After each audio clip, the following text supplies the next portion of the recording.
वैसे तो जीवन में सरलता व सुविधा हेतु टेक्नोलॉजी की आवश्यकता हर व्यक्ति को है, मगर कभी यही सुविधा हमारे पूरे जीवन को अस्त व्यस्त भी कर देती है।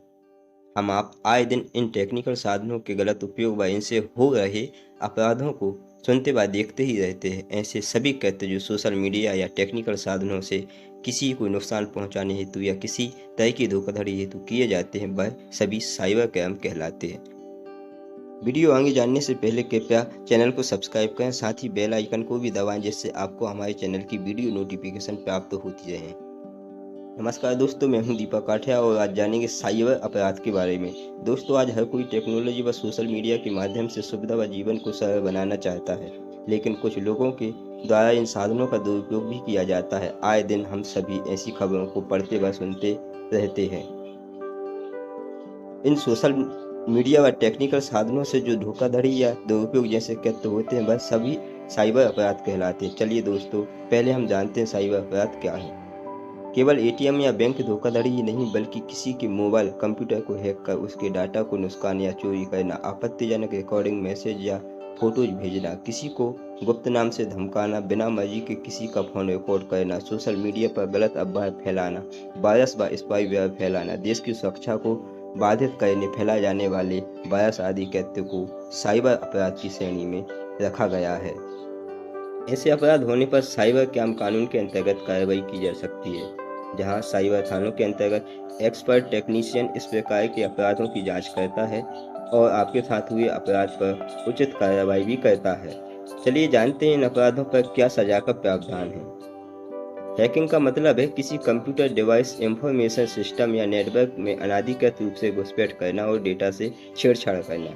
जरूरी नहीं है कि हैकिंग से उस सिस्टम को नुकसान हुआ या नहीं, मगर फिर भी इस तरह का कृत्य अपराध की श्रेणी में आता है। इसके तहत आईटी एक्ट की धारा 43A, धारा 66 और इंडियन पेनल कोड की धारा 379 और 406 के अंतर्गत कार्रवाई की जा सकती है। अपराध साबित होने पर 3 साल की सजा व 5 लाख रुपए का जुर्माना तक हो सकता है।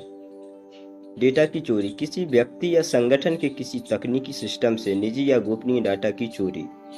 अगर किसी संगठन के अंदरूनी डेटा तक आपकी आधिकारिक पहुंच है, लेकिन अपनी जायज पहुंच का इस्तेमाल आप उस संगठन की इजाज़त के बिना उसके नाजायज उपयोग की मंशा से करते हैं, तो यह भी अपराध की श्रेणी में आता है। कॉल सेंटरों व दूसरों की जानकारी रखने वाले संगठनों आदि से भी लोगों के निजी डाटा चोरी होने की मामले सामने आए हैं। इसके तहत आईटी एक्ट की धारा 43B, धारा 66E, धारा 67C और आईपीसी की धारा 389, 405, 420 के अंतर्गत कार्रवाई की जा सकती है। अपराध की गंभीरता के हिसाब से 3 साल तक की सजा व 2 लाख तक का जुर्माना का प्रावधान है।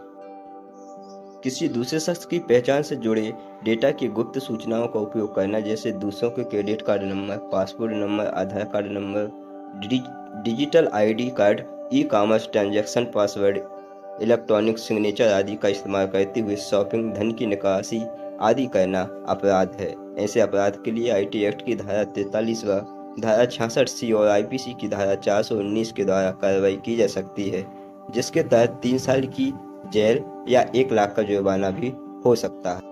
बच्चों और महिलाओं को तंग करना, आज के दौर में सोशल नेटवर्किंग साइट खूब चलन में है। ऐसे में सोशल नेटवर्किंग वेबसाइट और ईमेल, चैट वगैरह के जरिए बच्चों या महिलाओं को तंग करने के मामले अक्सर सामने आते हैं। इन आधुनिक तरीकों से किसी को अश्लील या धमकाने वाले मैसेज भेजना या किसी भी रूप में परेशान करना साइबर अपराध के दायरे में ही आता है।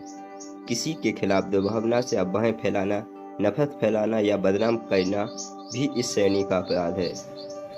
इस तरह के केस में आईटी एक्ट की धारा 66A के तहत सजा का प्रावधान है। दोष साबित होने पर 3 साल तक की जेल या जुर्माना भी हो सकता है। वायरस, स्पाईवेयर फैलाना, अक्सर कंप्यूटर में आए वायरस और स्पाईवेयर को हटाने पर लोग ध्यान नहीं देते। उनके सिस्टम से होते हुए ये वायरस दूसरों तक पहुंच जाते हैं। हैकिंग, डाउनलोड, कंपनियों के अंदरूनी नेटवर्क, वाईफाई कनेक्शन और असुरक्षित फ्लैश ड्राइव, सीडी के जरिए भी वायरस फैल जाते हैं।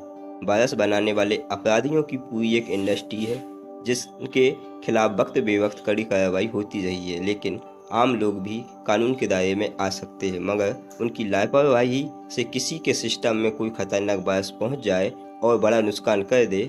इस तरह के केस में आईटी एक्ट की धारा 66, आईपीसी की धारा 267 और देश की सुरक्षा को खतरा पहुंचाने के लिए फैलाए गए वायरस पर साइबर आतंकवाद से जुड़ी धारा 66 भी लगाई जाती है।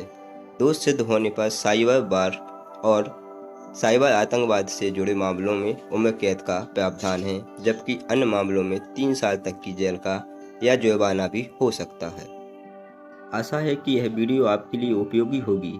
ऐसी ही अन्य वीडियो व जानकारियाँ प्राप्त करने हेतु सब्सक्राइब करें चैनल को और सजग बने, सशक्त बने।